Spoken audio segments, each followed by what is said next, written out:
Afinal, o que é filosofia clínica? Será que é uma boa para quem está pensando em fazer filosofia? Ou para você que está fazendo filosofia e está pensando no que fazer depois de formado? O que nós temos nessa área? Quais são seus pontos positivos e seus pontos negativos? Enfim, eu sou o Felício Molinari e estou aqui para explicar algumas coisas sobre a filosofia clínica e fazer também uma análise deste livro aqui, que foi lançado recentemente pela editora Vozes, o livro do Miguel Ângelo Caruso, chamado Introdução à Filosofia Clínica. Então vai ser um vídeo que ele vai cumprir duas funções em uma só. A gente vai falar um pouco da filosofia clínica, do que é a filosofia clínica e, ao mesmo tempo, vai fazer uma resenha deste livro. E vocês vão ver que as duas coisas se complementam bem, porque o próprio livro expõe bastante do que eu penso sobre a filosofia clínica. Então uma coisa complementa a outra e vai ser bem bacana, tudo bem? Então é isso, eu sei que muita gente tem muito interesse, só para confirmar, ó, esse livro foi lançado pela editora Vozes em 2021 e reimpresso em 2022, então acabei recebendo da editora Vozes em 2022, finalzinho de 2022, um grande abraço aqui para a editora Vozes que me mandou este livro aqui como uma lembrança para a gente fazer essa análise aqui honesta e prometo para vocês que a análise vai ser honesta. Mas vamos lá, chega de mais delongas, deixa eu explicar então primeiramente para vocês o que é filosofia clínica. Em linhas gerais, primeiras considerações que a gente pode fazer é que a filosofia clínica é um tipo de aplicação terapêutica da filosofia. Que sentido, Felício? Bom, é uma forma de você pegar o conhecimento filosófico, a história da filosofia, conceitos filosóficos vindos de vários filósofos e aplicá-los de modo terapêutico, buscando ali, de forma, como o próprio nome diz, de uma forma clínica, tratar crises existenciais, problemas de vida, enfim, buscar uma terapia existencial por meio da filosofia. Esse método ele foi inicialmente elaborado aqui no Brasil por um cara chamado Lúcio Pachter, foi o primeiro aqui, o cara que realmente estudou medicina e filosofia, foi para fora estudar, voltou. Só que essa pessoa, o Lúcio Pachter, nunca elaborou um livro. Então fica aí faltava até então uma grande obra que nos introduzisse sobre o que é filosofia clínica. Então você só saberia realmente o que é filosofia clínica se você fizesse os cursos do Lúcio Pachter, e aí é onde a coisa ficava mais fechada. Porque você só poderia fazer uma crítica, uma análise se você fizesse o curso, mas aí não é muito honesto. Dentro disso, então, que surge esse livro do Miguel Ângelo Caruso, o primeiro grande livro, né? Grande no sentido de primeiro livro de introdução, tem pouco mais de 200 páginas, não chega a ter 200 páginas, 205 páginas. Uma introdução à filosofia clínica. E aí, então, nós vamos tentar analisar o que é isso. Bom, de início, é verdade e é bom que se diga que a filosofia ser vista como forma terapêutica não é nada recente. Não foi o Lúcio Pachter, nem algum brasileiro, que inventou isso. O próprio Sócrates acreditava na força terapêutica da filosofia. Platão, a mesma coisa, em curar almas por meio do fazer filosófico. Acreditavam vários gregos, a filosofia grega toda era uma busca de curar almas, muitas vezes, ou da busca de uma vida feliz. Os próprios estoicos acreditavam nisso. Aqui nós temos, por exemplo, da editora Edipro, um manual, grandes mestres do estoicismo, Cícero, Sêneca, tantos outros, tanto do estoicismo quanto do epicurismo, acreditavam nesse poder terapêutico da filosofia. Então, não é nada de novo. Eu, particularmente, acredito também no poder terapêutico. Em outra via, em outra linhagem, no sentido mais analítico, mais próximo do Wittgenstein, numa terapia de linguagem, mas também acredito nessa potência. Então, já digo de início que a filosofia ela tem em si uma potência terapêutica. O que a gente vai analisar agora é se a proposta da filosofia clínica ela é realmente terapêutica ou não. Se é a filosofia clínica, se ela se mantém em pé ou não. E aí que nós temos um problema. Começam os problemas. E eu acho que o Miguel Ângelo Caruso, que particularmente eu não conheço, parece ser uma pessoa bastante carismática, uma pessoa que é bacharel e licenciado em filosofia e especialista em filosofia pelo Instituto Pachter e pela Faculdade ITEC-NE, e tem habilitação clínica também pela Casa da Filosofia Clínica. É mestre pela Federal de Juiz de Fora e doutor também pela Federal de Juiz de Fora em Ciências da Religião. Pois bem, aqui a gente vai para a primeira complicação. Qual é o grande problema, tanto da filosofia clínica quanto do livro especificamente do Caruso? A filosofia clínica ela carece de uma maior organização. Você não tem na filosofia clínica, dizer que a filosofia tem poder terapêutico é uma coisa. Agora, você não tem uma ordem das coisas, daquilo que deveria ser uma introdução, os conceitos preliminares, do como se faz. Carece-se de um quê científico quando a gente menciona um clínico. E é isso que normalmente nossos tempos pedem. Você pode falar, não, filho, isso, mas a psicanálise também não tem esse quê. Tudo bem, só que a psicanálise tem um escopo mais delimitado. O que nós vemos é que a filosofia clínica faz uma grande miscelânea superficial de conceitos. E aí eu vou ser honesto, o livro ele me desapontou muito, porque eu fiquei anos esperando alguém que me tirasse essa impressão ruim que eu tenho da filosofia clínica.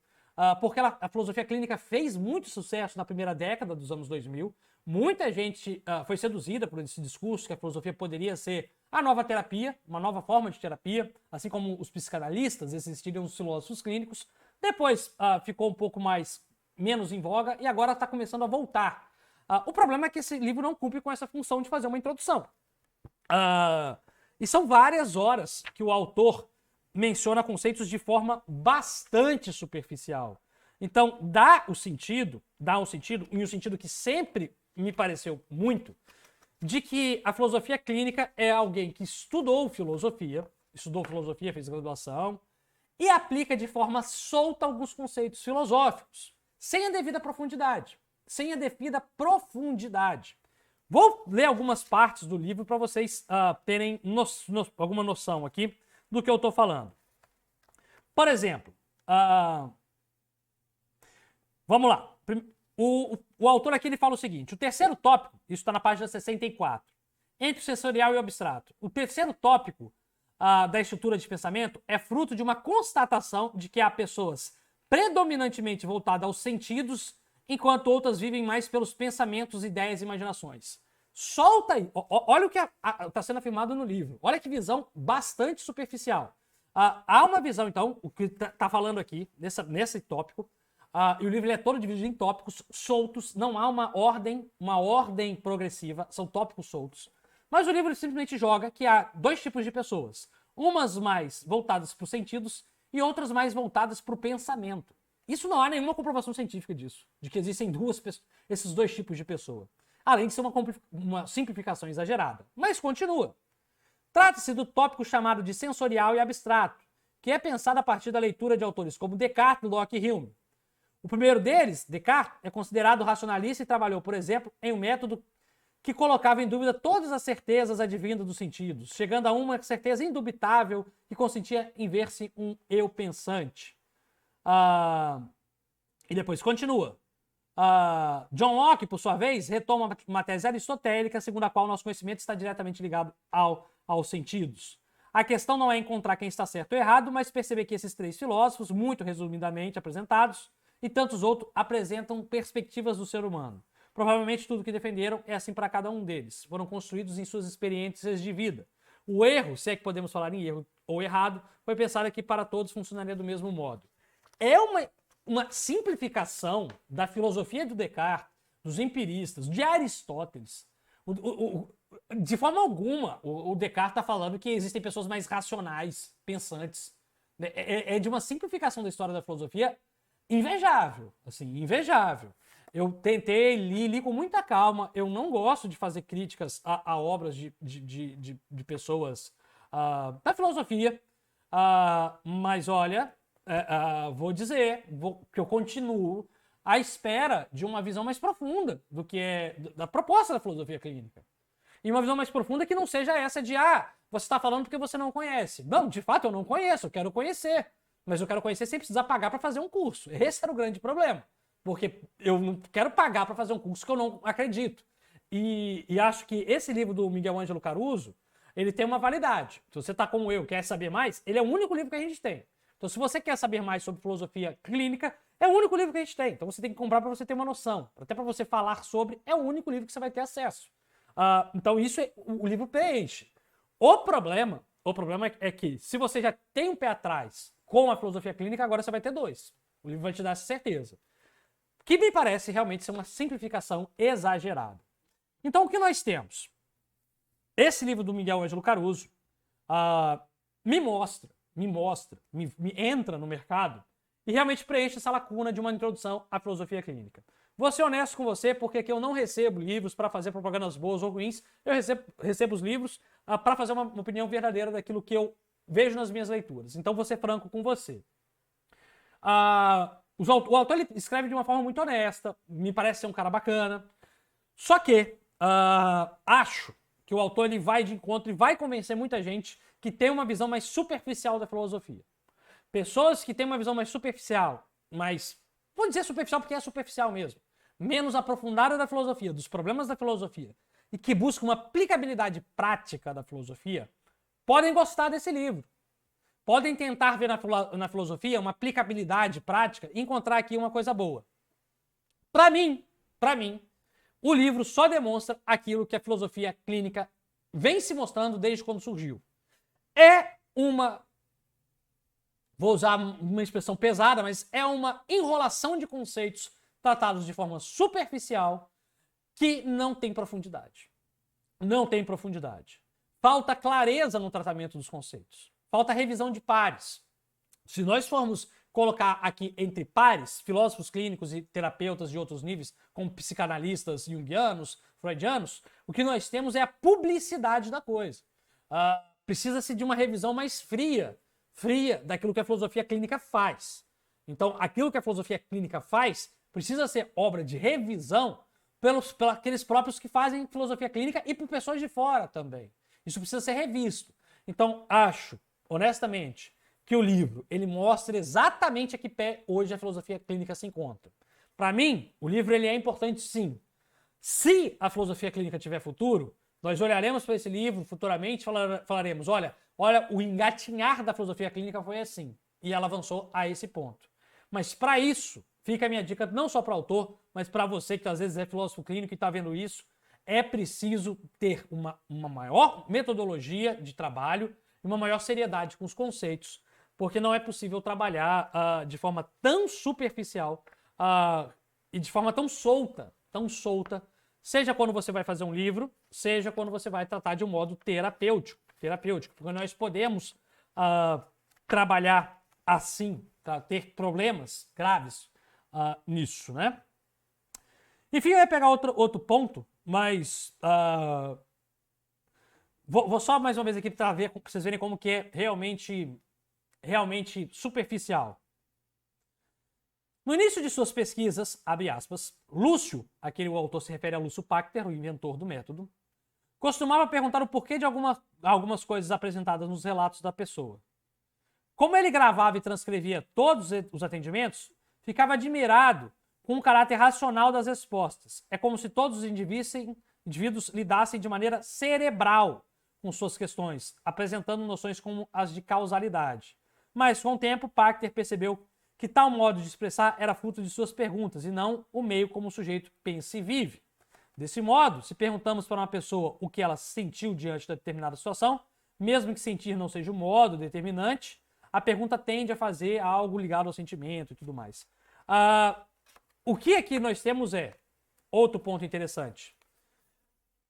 Que além de tratar superficialmente conceitos filosóficos, a filosofia clínica, isso está bem exposto no livro, naquilo que tem de bom, pega de outras áreas como a psicologia e as terapias existentes na psicologia e também na própria psicanálise. Então, acho que é um longo caminho, acho honestamente que o livro, embora tenha me decepcionado, acho realmente que o livro é superficial, ele preenche uma lacuna, porque nós não tínhamos uma introdução à filosofia clínica, agora nós temos, embora não seja boa, mas antes uma introdução ruim do que introdução nenhuma. Fazer o quê? Fica o convite para você, talvez que faça filosofia clínica, elaborar algo maior, se é possível. Mas fica o convite, porque falta maior clareza nisso, que é filosofia clínica. Para mim, ainda continua sendo uma área que não mostrou relevância suficiente, não mostrou publicidade suficiente para se manter como método terapêutico, tal qual a psicanálise, tal qual as teorias psicológicas, ou tal qual várias terapias alternativas, tradicionais existem. Então precisa sim de mais embasamento. Por incrível que pareça, ao meu ver, e isso o livro aqui corrobora, embora seja uma terapia baseada em filosofia, o que faltou nesse livro é um olhar mais filosófico, profundo, faltou mais embasamento teórico desse processo terapêutico. É isso. Se você tiver mais curiosidade, vou colocar aqui o link pro livro. Talvez você queira adquirir. Eu acho basicamente que vale a pena. Assim. Eu não me arrependo de... Eu teria comprado o livro, mesmo se eu tivesse visto esse próprio vídeo que eu estou gravando. Mesmo se eu tivesse lido, eu teria mesmo assim comprado, porque eu usaria como exemplo. É um livro que você vai precisar ter para se querer se aprofundar. E era uma curiosidade que eu tinha. Queria realmente ir atrás, ver se realmente a coisa se mantinha de pé. Para mim, não se mantém. Mas se você está na dúvida, vale a pena adquirir, não é tão caro, é algo que vai estar ali na sua biblioteca e tenho certeza que não vai ser um dinheiro jogado fora, ok? Bom, é isso. Se você tem outras indicações de resenhas, livros e tudo mais, ou indicação de problemas, sugestões aqui pro canal, é só deixar nos comentários. Quem sabe o próximo vídeo é dedicado à sua sugestão. É isso, eu vou ficando por aqui. Tchau, tchau. Até a próxima.